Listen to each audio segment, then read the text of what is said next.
সেইটা আমরা বলেছিলাম 15ই আগস্ট থেকে করব, কিন্তু যেহেতু 1 এপ্রিল থেকে ফাইন্যান্সিয়াল ইয়ার শুরু হয়, কাজেই এটা আমরা 1 এপ্রিল থেকে দেবো বলেই ঠিক করেছি।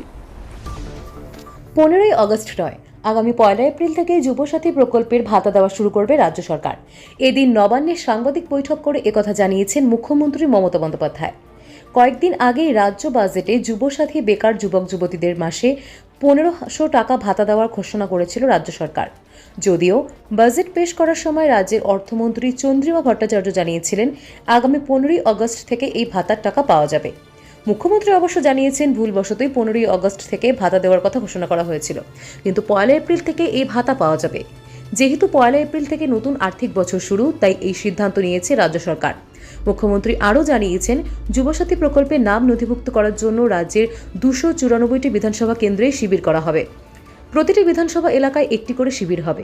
আগামী 15 ফেব্রুয়ারি থেকে 26শে ফেব্রুয়ারি পর্যন্ত এই শিবির চলবে। সকাল 10টা থেকে বিকেল 5টা পর্যন্ত এই শিবির চলবে।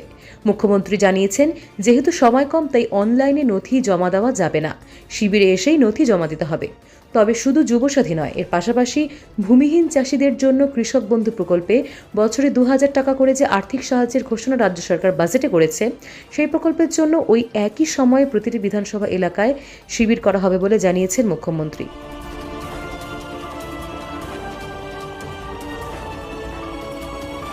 জন্যই আজকে এটা করা,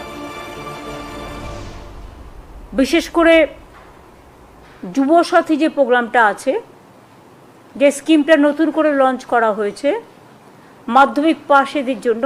মাধ্যমিক পাস যারা করবে 21 থেকে 40 বছর, তাদের যেমন পরিষ্কার বলা হচ্ছে যে তারা যে কোনো স্কলারশিপে পেতে পারে, সে ঐক্যশ্রী হোক, মেধাশ্রী হোক, স্মার্ট কার্ড হোক, বা শিক্ষাশ্রী হোক, বা Swami Vivekananda merit cum scholarship হোক, যতগুলো আছে সেগুলোর সাথে কোনো এফেক্ট করবে না এটা। কিন্তু অন্য কোনো স্কিমে যদি তারা টাকা না পায়, তাহলে তারা 1500 টাকা করে আগামী 5 বছর পাবে। তারপরে আবার রিভিউ হবে যতদিন তারা চাকরি না পাচ্ছে।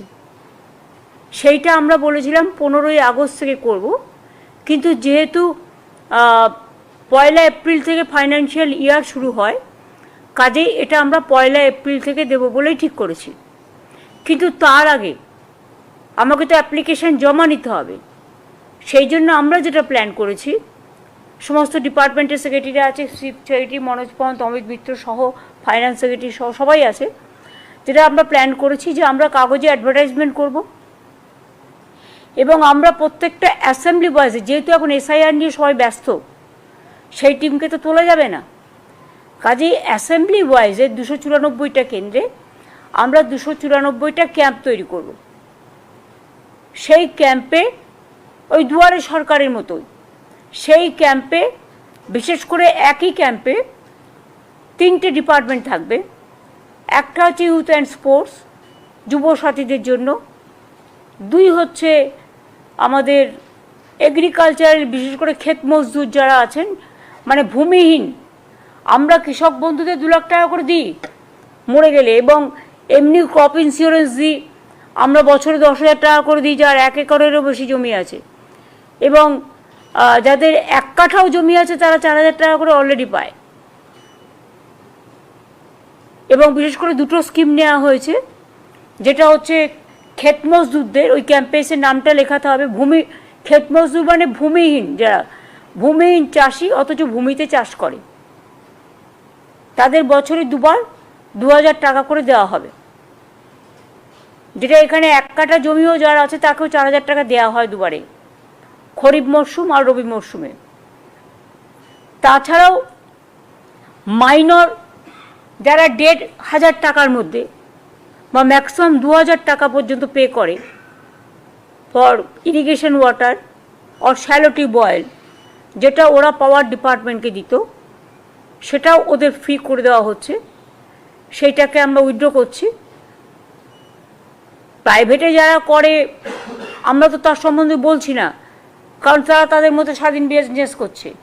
আমরা যারা আমাদের কাছে দরখাস্ত করবে 2,000 টাকার লিমিটের মধ্যে, আমরা তাদের জন্য এগ্রিকালচারাল ডিপার্টমেন্টের লোক থাকবে, যুবসাথী যুব ডিপার্টমেন্ট থাকবে, এগ্রিকালচার ডিপার্টমেন্ট থাকবে, আর মাইনর ইরিগেশন অ্যান্ড পাওয়ার, কারণ এই টাকাটা পাওয়ার ডিপার্টমেন্ট নিত।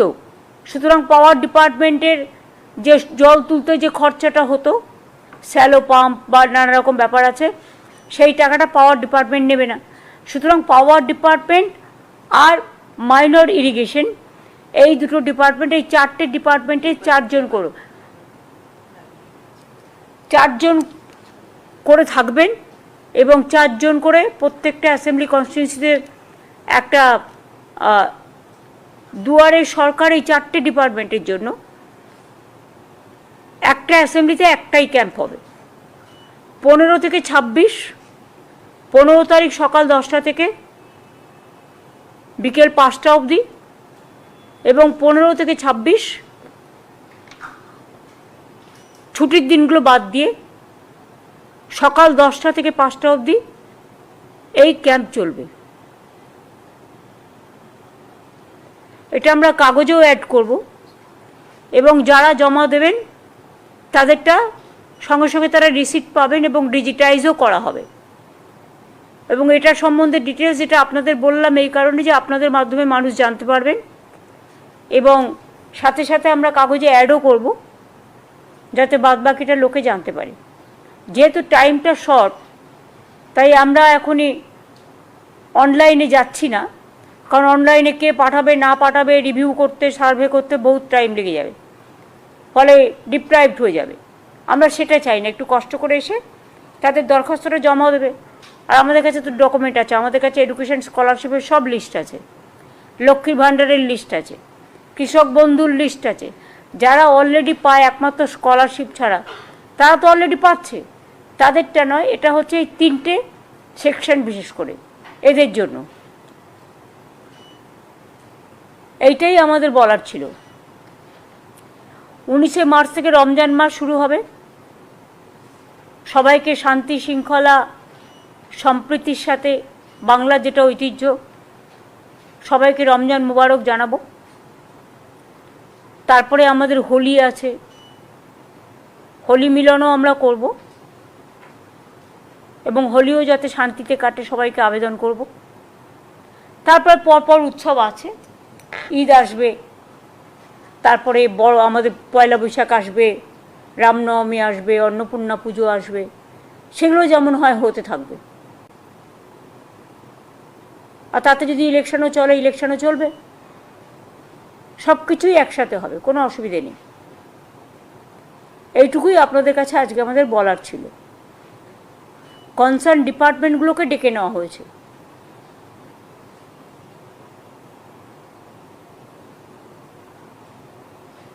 কিছু বলার আছে?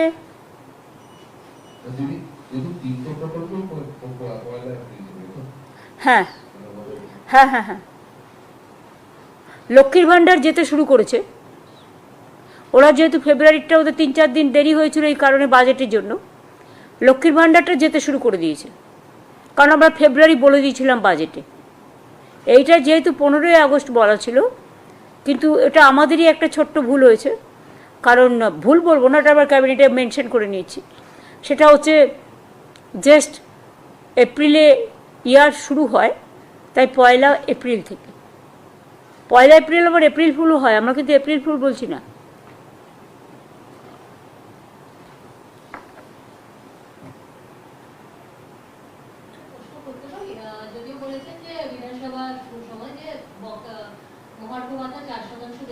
আমি এটা নিয়ে কোনো কোশ্চেন আপনাদের কাছে করবো, উত্তর দেবো না। যা বলার আমি বিধানসভায় বা ওই দিন আপনারা কোশ্চেন করেছিলেন দিয়ে দিয়েছি, বাদ বাকিটা ম্যাটার ইজ সাবজুডিস। আমি সাবজুডিস ব্যাপারে কোনো কমেন্টসে যাব না।